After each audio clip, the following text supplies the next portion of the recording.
Mayroong isang katotohanan sa Biblia na makapagpapaliwanag kung bakit ang ilan ay umuunlad habang ikaw ay nahihirapan pa. Hindi ito tungkol sa swerte. Hindi ito tungkol sa merito. Ito ay tungkol sa isang banal na katawagan na inilagay ng Diyos sa iyo bago ka pa isinilang. Ngunit ang pagtatalagang ito ay gumagana lamang kapag naisaaktibo ng isang partikular na bagay. Tunay na pananampalataya. Ngayon matutuklasan mo kung paano i-unlock ang kasaganaan na inihanda na ng Diyos para sa iyong buhay. Manatili hanggang sa huli dahil maaring ito na ang sagot na matagal mo nang hinihintay. Alam mo kung ano ang pinakamasakit. Hindi ito ang kawalan ng pera, yung feeling na ginagawa mo yung part mo. Pero parang sarado yung langit. Nagdarasal ka, nag-aayuno, nagtitite, nagtatrabaho ng tapat at nagmamahal sa iyong pamilya, ngunit matatapos ang buwan at eksakto kung saan ka nagsimula. Ang mga utang ay nananatili, at mga pagkakataon na ay dumaan sa iyo, at ang pakiramdam na may ginagawa kang mali ay hindi ka iiwan. Marahil ay naitanong mo sa iyong sarili, bakit ang taong ito ay umuunlad at ako ay hindi? Ni hindi nga siya nagsisimba gaya ko. Bakit dumating ang basbas niya at ang sa akin ay hindi? Masakit ang mga tanong na ito dahil nakakaantig ang mga ito sa pinakamahina na lugar sa puso. Ang pakiramdam ng pag-abandona na hindi nakikita ng Diyos ang iyong mga pagsisikap. Ngunit kailangan kong sabihin sa iyo ang isang bagay na magdudulot ng ginhawa sa iyong puso. Hindi ka nakalimutan ng Diyos. Hindi niya binabaliwala ang iyong mga panalangin. Sa katunayan, bago ka pa man isinilang, mayroon na siyang plano ng kaunlaran para sa iyo. Ang problema ay hindi kalooban ng Diyos. Ang problema ay marami sa atin ang hindi nauunawaan kung paano gumagana ang banal na pagtatalagang ito. Kita nyo, ang sabi ng Biblia sa Jeremias Kabanata 29, ika-11 bersikulo, sapagkat nalalaman ko ang mga plano ko para sa inyo, sabi ng Panginoon, mga plano para sa kapayapaan at hindi para sa kasamaan, upang bigyan kayo ng kinabukasan at pag-asa. May mga plano ang Diyos para sa iyo na magpapaunlad sa iyo, hindi kahirapan, hindi kakapusan, ngunit kasaganaan at probisyon. Ngunit narito ang lihim na naiintindihan ng iilan. Ang Diyos ay hindi basta-basta namamahagi ng kayamanan. Nagtalaga siya ng mga tiyak na tao upang magdala ng mga mapagkukunan, upang maging mga daluyan ng pagpapala, upang pangasiwaan ng kanyang probisyon sa lupa. At ikaw, aking kapatid na babae ay napili para dito. Ngunit ang pagtatalaga na ito ay isinaaktibo lamang sa pamamagitan ng isang bagay na napaka-espesipiko, tunay na pananampalataya. Hindi ito basta-bastang uri ng pananampalataya. Hindi ganoon kababaw ang pananampalataya. Nalilitaw lamang kapag maayos na ang lahat. Ito ay ang pananampalataya na nagtitiis kahit na ang mga aklat ay hindi nagdaragdag. Ito ang pananampalataya na nagtitiwala sa Diyos kahit na huli ang iyong sweldo. Ang pananampalataya ang nagdedeklara ng probisyon kahit na walang laman ang bangko. Ito ang pananampalataya na nagpapagana sa layunin ng pananalapi ng Diyos sa iyong buhay. At ngayon sa video na ito, mauunawaan mo ng eksakto kung paano paunlarin ang tunay na pananampalatayang ito.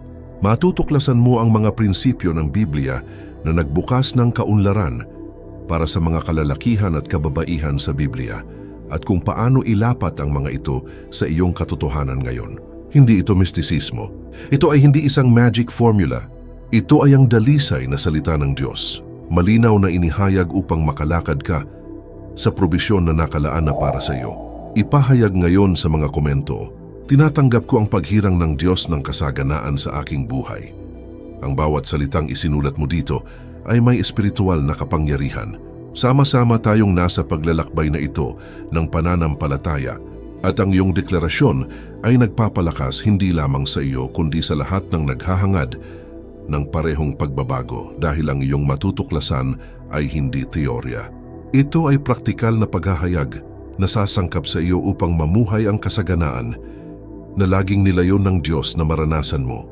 Hayaan mong ipakita ko sa iyo ang isang bagay na magbabago sa iyong pagtingin sa kasaganaan. Buksan ang iyong Biblia sa 2 sulat ni Juan, 2 talata. Sinasabi nito, minamahal, idinadalangin ko na sa lahat ng bagay ay umunlad ka at nasa kalusugan tulad ng pag-unlad ng iyong kaluluwa. Bigyang pansin, Nais ng Diyos na umunlad ka sa lahat ng mga bagay. Hindi lamang sa espiritual, hindi lang emotionally, ngunit din sa pananalapi. Ito ay hindi isang kondisyon na pangako. Ito ay hindi isang premyo para sa perpekto. Ito ang tunay na hangarin ng puso ng Diyos para sa bawat isa sa kanyang mga anak. Gusto niyang magkaroon ka ng kalusugan, kapayapaan at material na probisyon. Bakit naman? Dahil mahal ka niya at alam niyang kailangan mo ng mga mapagkukunan para mamuhay ng may dignidad, pangalagaan ang iyong pamilya at maging isang pagpapala sa iba. Ngunit narito ang susi na nakakaligtaan ng karamihan sa mga tao. Ang panlabas na kasaganaan ay direktang konektado sa kasaganaan ng kaluluwa. Pansinin ang sinasabi ng talata, habang ang iyong kaluluwa ay yumayabong. Nangangahulugan ito na kapag ang iyong kaluluwa ay nakahanay sa Diyos, kapag mayroon kang tunay na pananampalataya, kapag namumuhay ka sa pagsunod at pagtitiwala, ang kaunlaran ay natural na dumadaloy. Hindi ito tungkol sa karapat-dapat. Ito ay tungkol sa espiritual na pagkakahanay. Ngayon tingnan mo ito sa Kawikaan Kabanata 10, versikulo 22 na susulat. Ang pagpapala ng Panginoon ay nagpapayaman at hindi nagdaragdag ng kalungkutan. Ang tunay na kayamanan ay nagmumula sa pagpapala ng Diyos, hindi sa iyong sariling pagsisikap lamang. Maaari kang magtrabaho araw at gabi, ngunit kung walang banal na pagpapala sa iyong ginagawa, ang mga resulta ay limitado.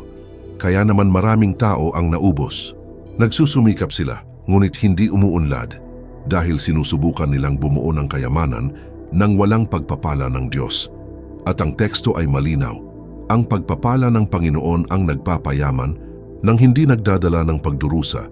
Kaya kung ano ang sinasabi ng Diyos sa iyo ngayon ay ito, itigil ang pagsisikap na gawin ang lahat ng iyong sarili. Itigil ang pag-iisip na kailangan mong pagsikapan ang iyong sarili hanggang kamatayan upang makamit ang anuman.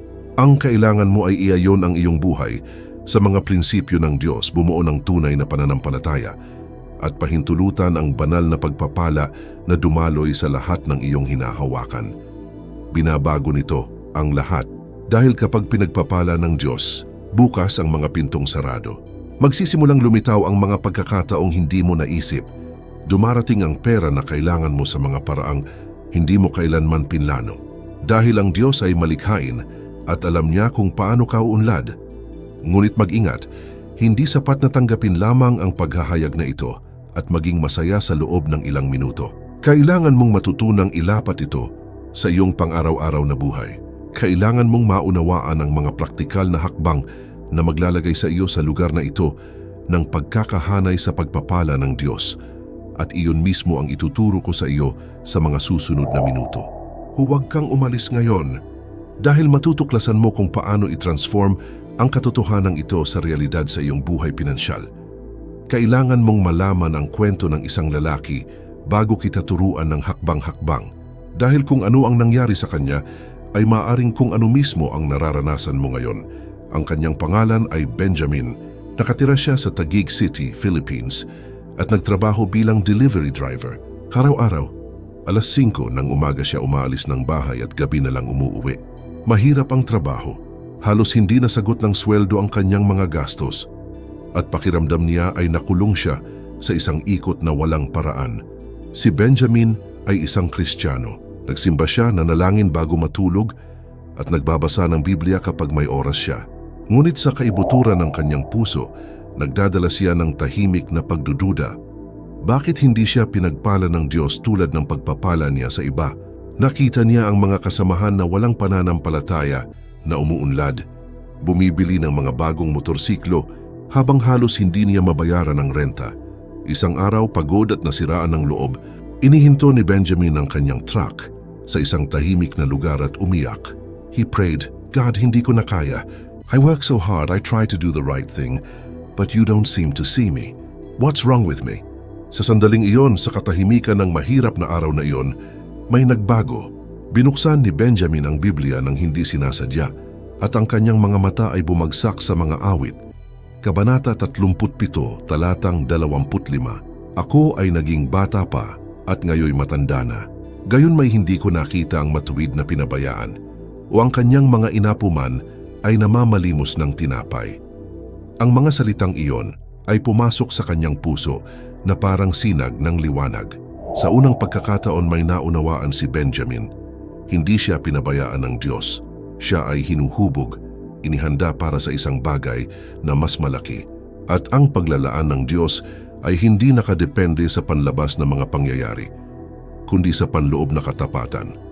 Mula sa araw na iyon, nagpasya si Benjamin na magbago. Hindi siya nagpalit ng trabaho. Hindi siya nanalo sa loto. Pero nagbago ang isip niya. Nagsimula siyang magpahayag araw-araw. Ako ay anak ng Diyos at siya ang naglalaan para sa akin. Nagsimula siyang magpasalamat sa maliliit na bagay. Nagsimula siyang magbigay ng ikapo ng may kagalakan, kahit na tila imposible. Nagsimula siyang maglingkod sa simbahan ng kusang loob nang hindi umaasa ng anumang kapalit. At alam mo ba kung ano ang nangyari? Sa loob ng 3 buwan, nakatanggap si Benjamin ng alok mula sa isang kliyente na eksklusibong magtrabaho para sa kanya, na may 3 beses na mas mataas na sweldo. Pagkalipas ng 6 na buwan, nakabili siya ng sarili niyang van. Makalipas ang 1 taon, nagkaroon siya ng maliit na fleet ng mga sasakyan at nagtatrabaho ng iba. Pero higit sa lahat, hindi nagbago si Benjamin dahil sa pera. Nagbago siya dahil sa pananampalataya. Naunawaan niya na ang Diyos ay nagtalaga na ng kaunlaran para sa kanya, ngunit kailangan niya itong buhayin sa pamamagitan ng tunay na pagtitiwala, pagsunod at pasasalamat. At ngayon matututunan mo ng eksakto kung paano gawin iyon, dahil ang nagtrabaho para kay Benjamin ay hindi swerte. Isa itong prinsipyo sa Biblia, at ang mga alituntunin ay gumagana para sa sino mang ilalapat ang mga ito ng may tunay na pananampalataya. Isulat sa mga komento, nagtitiwala ako sa probisyon ng Diyos para sa aking buhay. Ang iyong pahayag ay makapangyarihan at kami ay nagdarasal para sa bawat tao dito na naghahanap ng pagbabago. Ngayon para sa unang praktikal na prinsipyo na kailangan mong ilapat, kilalanin na ang Diyos ang pinagmumulan, hindi ang iyong trabaho. Maraming tao ang nagtitiwala sa kanilang sweldo, sa kanilang amo, sa kanilang negosyo, at kapag may nangyaring mali sa mga lugar na ito, nawawalan sila ng pag-asa. Pero iba ang itinuturo sa atin ng Biblia. Sa Filipos, Kabanata 4, versikulo 11 nasusulat, "At ibibigay ng aking Diyos ang lahat ng inyong pangangailangan ayon sa kanyang kayamanan sa kaluwalhatian kay Kristo Jesus." Napansin mo ba? Ang Diyos ang nagbibigay, hindi trabaho, hindi ang gobyerno, hindi swerte. Diyos, at siya ay may walang hanggang mga mapagkukunan. Hindi siya nalilimitahan ng ekonomiya ng iyong bansa. Hindi siya nakatali sa mga pangyayari sa merkado. Pag-aari niya ang lahat, at kapag naunawaan mo ito, ganap na nagbabago ang iyong pananaw. Nangangahulugan ito na kung mawalan ka ng trabaho, hindi nawalan ng kontrol ang Diyos. Kaya niyang magbukas ng mas magandang pinto. Kung hindi gumana ang iyong negosyo, maaring i-redirect ka ng Diyos sa isang bagay na mas maunlad. Dahil siya ang hindi mauubos na pinagmulan, ngunit narito ang hamon. Naniniwala ka ba dito? O naniniwala ka lang kapag maayos na ang lahat? Ang tunay na pananampalataya ay ang pagtitiwala sa Diyos kahit na ang iyong bank account ay nasa pula. Ito ay nagdedeklara ng probisyon kahit na hindi mo nakikita kung saan ito nanggagaling. Ito ay pagpapasalamat ng maaga dahil alam mong tapat ang Diyos. Isaalang-alang ang halimbawa ni Abraham. Ipinangako ng Diyos sa kanya ang hindi mabilang na mga inapo, ngunit siya at si Sarah ay matanda na at walang anak. Logically, ito ay imposible. Ngunit ang Roma Kabanata 4, versikulo 20, ay nagsasabi na si Abraham ay hindi nagalinlangan sa pangako ng Diyos sa pamamagitan ng kawalan ng pananampalataya, kundi pinalakas sa pananampalataya na nagbibigay ng kaluwalhatian sa Diyos. Hindi na hinintay ni Abraham na makita ang resulta bago maniwala. Siya ang unang naniwala at iyon ang dahilan kung bakit dumating ang resulta. Ito ang tunay na pananampalataya at ito ang nagpapagana sa pagtatalaga ng kaunlaran sa iyong buhay. Kaya ano ang kailangan mong gawin ngayon? Itigil ang pagtingin sa mga limitasyon ng tao at simulan ang pagtingin sa kapangyarihan ng Diyos. Itigil ang pagrereklamo tungkol sa mababang sweldo at magsimulang magpasalamat na ang Diyos ay naghahanda ng isang bagay na mas malaki. Tumigil sa pamumuhay sa takot at magsimulang mamuhay sa pag-asa dahil ang Diyos na nagtalaga sa iyo para sa kayamanan ay siya ring nagpaparami ng tinapay, naghahati sa dagat at nagpapaulan sa disyerto. Naniniwala ako na ang salita na ito ay nagpapalakas na sa iyong pananampalataya, kahit iwanan ng iyong gusto, bilang pagpapahayag ng pasasalamat. At mag-subscribe sa channel na ito dahil dito ay patuloy kang makakatanggap ng pagbabago sa buhay ng mga paghahayag ng Biblia. I-on ang bell para hindi mo makaligtaan ang anumang mga turo ng Diyos para sa iyo at marami pang darating. Dahil ang susunod na prinsipyo ay magtuturo sa iyo ng isang bagay na binabaliwala ng karamihan sa mga tao, ngunit ito ay mahalaga para sa iyo upang mabuhay sa pinansyal na kapunuan na inihanda ng Diyos para sa iyo. Ang pangalawang prinsipyo ay ito: maging tapat sa maliliit na bagay at ipagkakatiwala sa iyo ng Diyos ang marami. May mga taong gustong maging milyonaryo, ngunit hindi man lang mapangasiwaan ang kanilang buwanang sweldo. Gusto nilang tumanggap ng malalaking pagpapala, ngunit nilulustay nila ang kaunting mayroon sila. At malinaw ang Biblia tungkol dito. Sa Lucas 16 na kabanata, versikulo 10, sinabi ni Jesus, "Ang sinumang tapat sa maliit ay tapat din sa marami, at sinumang hindi makatarungan sa maliit ay hindi rin makatarungan sa marami." Binabantayan ng Diyos kung paano mo pinangangasiwaan ang mayroon ka na. Kung hindi mo kayang magpasalamat sa 100, paano kanya ipagkakatiwala sa 1,000? Kung hindi mo kayang pamahalaan ng isang maliit na sweldo, paano mo pamamahalaan ng isang malaking negosyo? Hindi ito parusa. Ito ay isang prinsipyo ng pangangasiwa. Hindi itatapon ng Diyos ang mga mapagkukunan sa mga kamay ng isang taong hindi alam kung paano pangalagaan ang mga ito. Masyado siyang matalino para doon. Nais ka niyang pagpalain, ngunit nais din niyang ihanda ka na dalhin ang pagpapala nang hindi sinisira ang iyong sarili. Ilang tao na ang nakita mo na biglang pumasok sa maraming pera at nawala ang lahat. Nanalo sila sa loto at pagkaraan ng 3 taon, ay mas marami silang utang kaysa dati. Bakit naman? Dahil hindi sila handa. Kulang sila sa karakter, kulang sila sa disiplina, kulang sila sa karunungan. Hindi gusto ng Diyos na mangyari ito sa iyo. Kaya naman sinasanay kanya sa maliliit na bagay. Tinuturuan kaniyang magpasalamat sa mga pangunahing kaalaman. Hinuhubog kaniya sa mga kahirapan. Dahil kapag dumating na ang dakilang pagpapala, malalaman mo kung paano ito pararangalan, pamahalaan, at paramihin. Kaya ano ang ibig sabihin nito sa pagsasanay? Nangangahulugan ito na kailangan mong simulan ang pagiging tapat ngayon, magikapu kahit parang mahirap, magbigay ng masaya kahit kaunti, maging tapat sa trabaho kahit walang nakatingin. Alagaan mong mabuti kung ano ang mayroon ka, gaano man kaliit, dahil ang bawat gawa ng katapatan ay nakikita ng Diyos. Sa tuwing pipiliin mong parangalan siya sa iyong maliliit na bagay, nagtatanim ka ng binhi ng pagtitiwala at ginagantimpalaan ng Diyos ang pagtitiwala. Naaalala mo ba ang balo ng Sarepta? Sa unang hari, kabanata 17, mayroon lamang siyang isang dakot na harina at kaunting langis ng oliba. Yun ang huling pagkain para sa kanya at sa kanyang anak. Ngunit nang humingi ang propetang si Elias, ibinigay niya ito. Siya ay tapat sa maliit. At alam mo ba kung ano ang nangyari? Hindi naubos ang harina at mantika. Sa buong tagtuyot, siya at ang kanyang pamilya ay supernatural na napanatili. Pinapararami ng Diyos ang ibinibigay sa kanya sa pananampalataya. Ngunit hindi niya pinarami ang kasakiman, katakawan o kawalan ng tiwala. Pinararami niya ang pagkabukas palad, pagsunod at katapatan.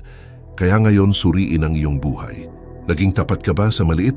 Pinarangalan mo na ba ang Diyos sa kung ano ang mayroon ka na? O naghihintay ka ba ng malaking pagpapala bago maging tapat? Dahil ang paraan ng Diyos ay kabaligtaran. Una ay tapat ka, pagkatapos ay pinagkatiwalaan kanya ng marami. Ang ikatlong prinsipyo ay makapangyarihan. Bumuo ng isang mindset ng kasaganaan, hindi kakapusan. Alam mo ba kung ano ang pinakamalaking kaaway ng kasaganaan? Hindi ito kawalan ng pera. Ito ay ang kahirapan mentality. Yun ang palagi ang pag-iisip na hindi ito magiging sapat, na palagi kang mabibigkis na ang Diyos ay walang sapat para sa iyo. Sinasabi ng Biblia sa Kawikaan Kabanata 23, talatang 7, sapagkat kung ano ang iniisip niya sa kaniyang puso ay gayon siya. Sa madaling salita, kung ano ang iniisip mo tungkol sa iyong sarili at ang iyong buhay sa pananalapi ay humuhubog sa iyong katotohanan. Kung nabubuhay ka na nag-iisip tungkol sa kakapusan, nakakaakit ka ng kakapusan, Kung nabubuhay ka sa pagdedeklara ng kahirapan, nananatili ka sa kahirapan. Ngunit kapag binago mo ang iyong isip sa salita ng Diyos, nagbabago ang lahat. Sinasabi ng Roma Kabanata 12, versikulo 2, huwag kayong umayon sa mundong ito, kundi magbago kayo sa pamamagitan ng pagbabago ng inyong pag-iisip.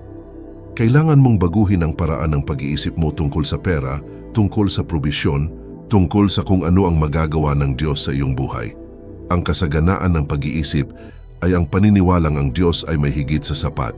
Ito ay ang pagkaalam na siya ay bukas palad, na hindi niya ipinagkakait ang mabuti sa mga lumalakad ng matuwid.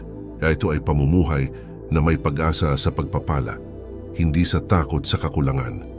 Hindi ito walang laman na positibong pag-iisip. Ito ay pananampalataya sa Biblia. Dahil ang Biblia ay puno ng mga pangako ng probisyon, ang mga awit, Kabanata 34, talatang 10, ay nagsasabi, ang mga batang leon ay nagkukulang at nagdurusa sa gutom, ngunit ang mga naghahanap sa Panginoon ay hindi magkukulang ng anumang mabuting bagay. Naiintindihan mo ba kung hahanapin mo ang Diyos, wala kang pagkukulang? Hindi minsan, hindi kung sinuswerte ka, wala kang pagkukulang. Yan ang pangako. Ngunit upang matupad ang pangakong ito, kailangan mong paniwalaan ito. At narito ang pagsubok. Ano ang iyong reaksyon kapag ang matematika ay hindi nagdaragdag? Nataranta ka ba o nananalangin ng may kumpiyansa?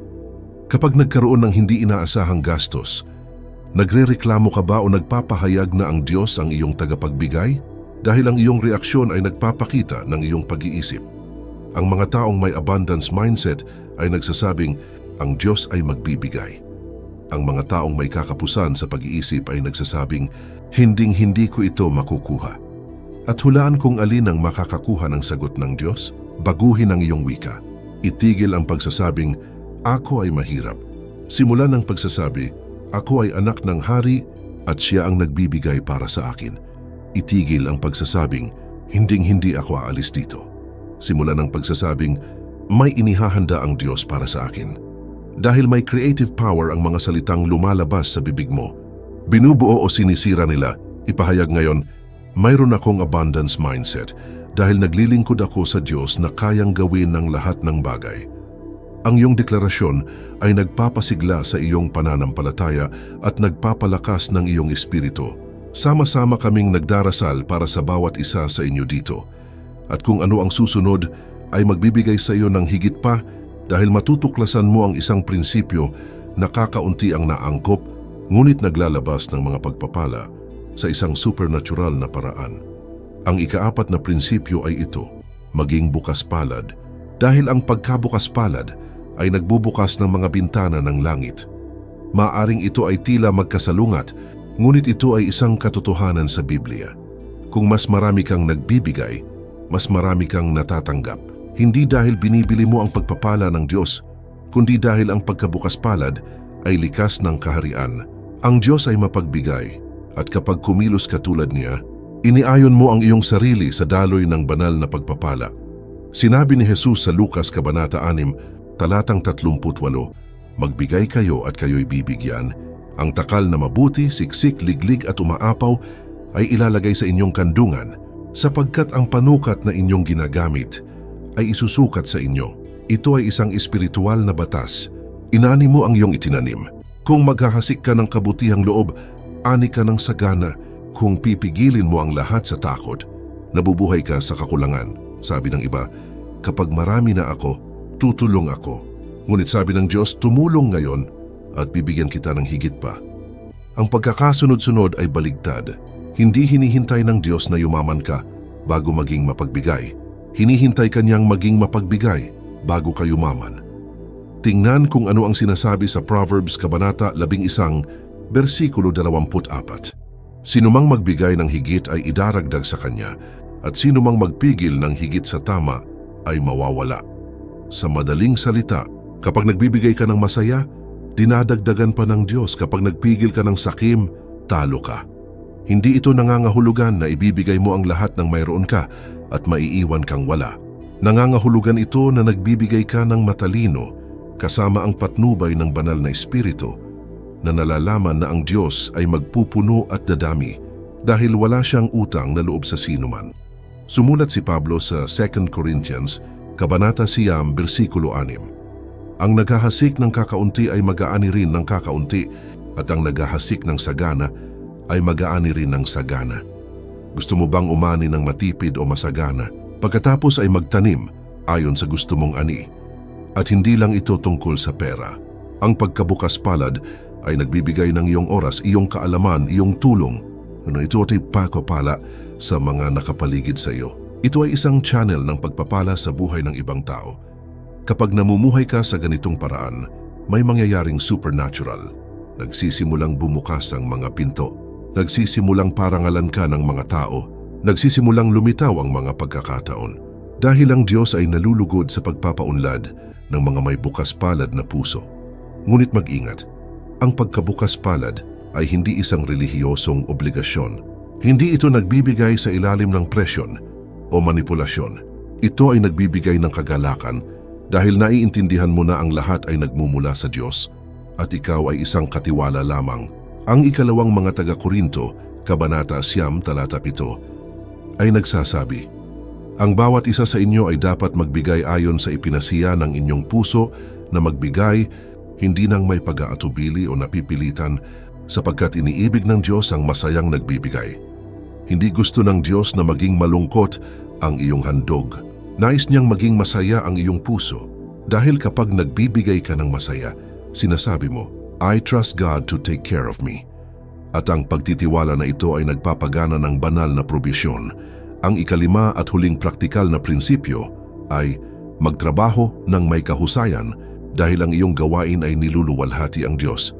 Ang ilang mga tao ay nag-iisip na ang pananampalataya ay nakatayo lamang sa paligid na naghihintay ng isang himala na mahulog mula sa langit. Ngunit iba ang itinuturo ng Biblia. Ang Kawikaan Kabanata 10, versikulo 4 ay nagsasabi, siya na nakikitungo sa tamad na kamay ay nagiging dukha, ngunit ang kamay ng masipag ay nagpapayaman. Pinagpapala ng Diyos ang trabaho. Pinararangalan niya ang kasipagan. Pinapararami niya ang pagsisikap ng mga gumagawa ng mga bagay ng may kahusayan. Dahil kapag gumagawa ka ng mabuti, sinasalamin mo ang katangian ng Diyos na perpekto sa lahat ng kanyang ginagawa. Nangangahulugan ito na anuman ang iyong trabaho, kailangan mong gawin ito ng may dedikasyon. Ang Kolosas Kabanata 3, versikulo 23 ay nagsasabing, at anuman ang inyong gawin, gawin ninyo ng buong puso, na parang gumagawa para sa Panginoon at hindi para sa mga tao. Hindi ka lang nagtatrabaho para sa boss mo, nagtatrabaho ka para sa Diyos. At kapag mayroon kang ganitong pag-iisip, nagbabago ang lahat. Hindi ka nagpapabaya, hindi ka naghahatid ng hindi magandang trabaho. Inialay mo ang iyong sarili dahil alam mong nakatingin ang Diyos. At alam mo ba kung ano ang mangyayari kapag nagtatrabaho ka ng may kahusayan, napapansin ng mga tao, namumukod tangi ka. Lumilitaw ang mga pagkakataon. Nangyayari ang mga promosyon dahil dinadakila ng Diyos ang mga nagpaparangal sa Kanya sa pamamagitan ng kanilang gawain.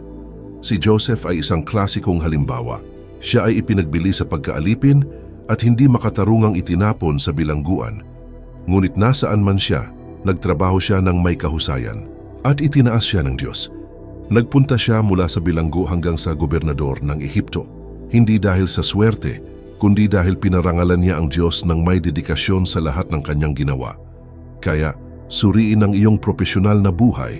Nagtrabaho ka ba ng tamad o masigasig? Minimum lang ba ang ginagawa mo? O nagsusumikap ka bang gawin ang iyong makakaya? Dahil ang paraan ng paggawa mo ngayon ay tumutukoy sa mga pintuan na bubuksan ng Diyos bukas.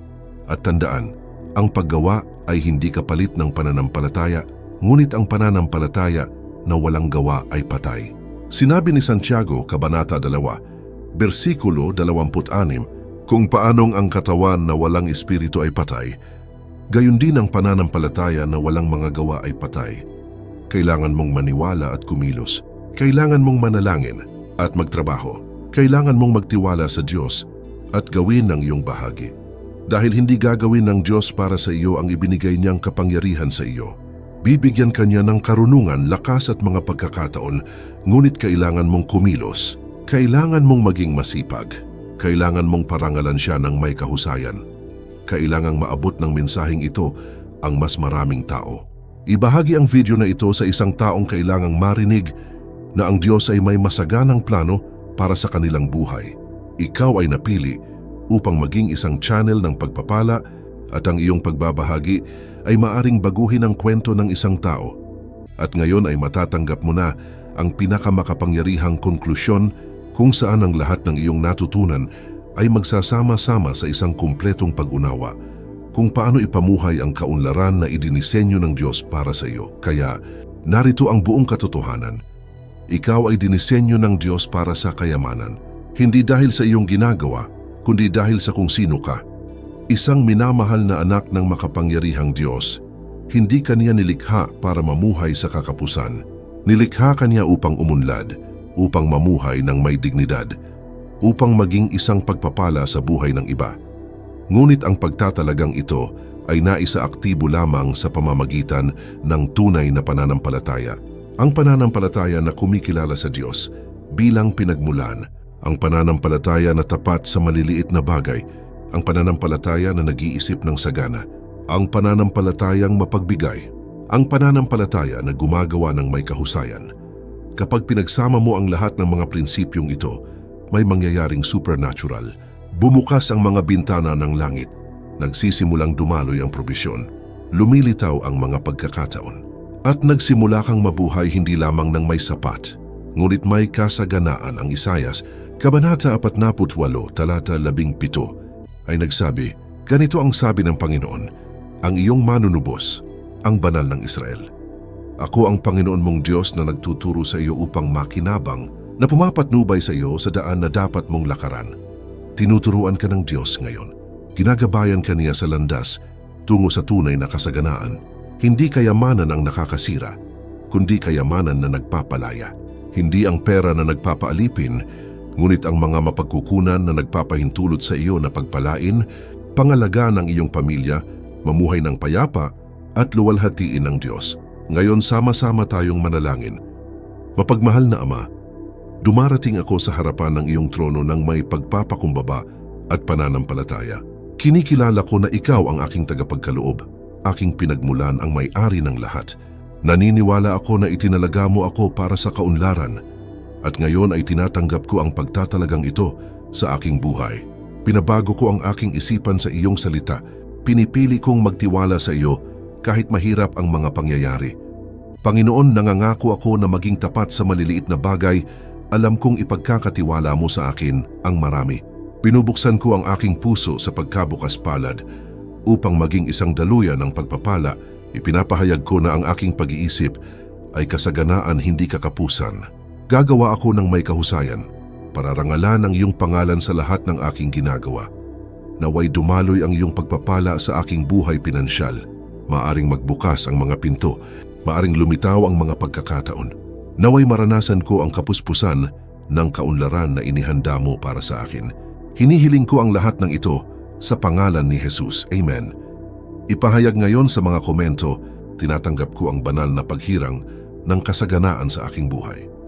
Ang bawat salitang isinulat mo dito ay isang binhi ng pananampalataya. Kami ay nagdarasal para sa bawat tao sa komunidad na ito. I-like ang video na ito bilang pagpapahayag ng pasasalamat sa salita na iyong natanggap. At kung hindi ka pa nakakapag-subscribe, mag-subscribe na at i-activate ang bell dahil marami pang makapangyarihang revelasyon ang ipapakita sa iyo ng Diyos. Ito ay isang puwang kung saan binabago ng salita ang mga buhay at ikaw ay bahagi ng pamilyang ito ng pananampalataya. Ngunit may mas malalim pang bagay na kailangang ibunyag sa iyo. Isang bagay na kakaunti ang naiintindihan, ngunit may kapangyarihang supernatural na mapabilis ang iyong kaunlaran. I-click ang video ngayon. Huwag ipagpaliban ito. Dahil kung ano ang malapit mong matuklasan, ay maaaring kung ano mismo ang kailangan para sa iyong pinansyal na buhay ay ganap na umandar. Hindi ka lang dinala ng Diyos dito. Marami pa siyang ipapakita sa iyo.